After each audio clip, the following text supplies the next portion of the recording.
am I holding a stack of cash in this book right here, Rich Dad Poor Dad, and which one is more valuable, this book or this stack of cash? I don't know, I'll leave that up to you. But guys, so obviously this channel doesn't have any specific topic, if you haven't realized by now. I talk about quite a few different things. One of my businesses, which is pressure washing, and pretty much anything else I want to talk about. But today specifically I want to talk about business. I want to talk about Rich Dad Poor Dad, honestly the book that started me on my entrepreneurial journey. And the reason why is because this book is filled with tons of insight into how the rich think and a lot of the myths that we've been taught when we were younger of how to think towards money and towards business. But guys, one of the key principles in this book that really stuck out to me and that taught me to think the way I do now is assets versus liabilities. This is how the rich people get rich, why the rich get rich and the poor get poor. So basically, if we go throughout this book, he talks about one of the main concepts is the rich versus poor. So you can see right here, if you can see that, I don't know if you can, we got the asset column and the liability. First of all, I'm not going to assume you know what an asset is or liability, but here's how he teaches it in the book.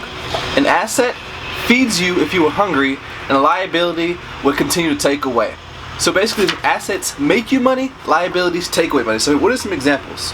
So a car, if you own a car, if you leasing out a car, or if you have a car payment every month, that is a liability because it's taking money away from you. Your car does not make you money. Matter of fact, if you buy a new car for the lot, it loses 20% of its value as soon as you drive it home.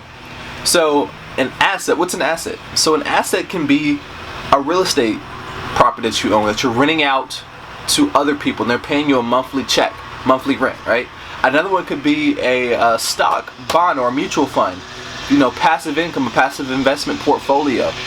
Another investment could be, it could be an Airbnb.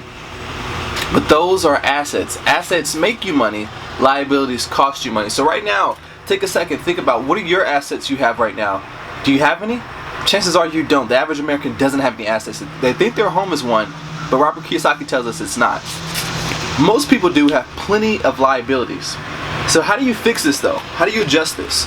So the difference between the rich and the poor is the rich limit their liabilities and increase their assets. So while poor people go out and increase their liabilities, so they go buy the new boat, they go buy a new car, another house, a beach house, you know, a TV, furniture, and all these things, debt, right? Debt is costing more money, so their paycheck is being sucked away by more and more expenses. And the reason I'm talking to you about this, guys, is that say for example you start a pressure washing business and you're making more money. Well, chances are you're not going to become rich doing that if you don't understand how the rich think. If you don't start increasing your asset column versus your liability column, you will basically stay poor.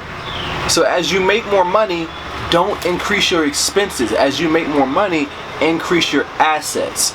So if I can show you another picture right here, you can see right here in this column right here, bunch of liabilities. So you got the mortgage, you got taxes, which is the everyone's number one expense is taxes, right? If you're an employee, you're taxed at almost 50%. The taxes are crazy. So business is just a smart move. But the rich people, they limit their taxes, they limit their liabilities, they grow their asset column. What? Phone's ringing during the video. Anyway, so my point again in telling you this is that as you make more money, whatever business you start, it's going to be very tempting to try to live like the rich do, you know, impress your friends. So you make more money with your pressure washing business, and instead of investing that money back into the business, you go out and you buy yourself a new car, right?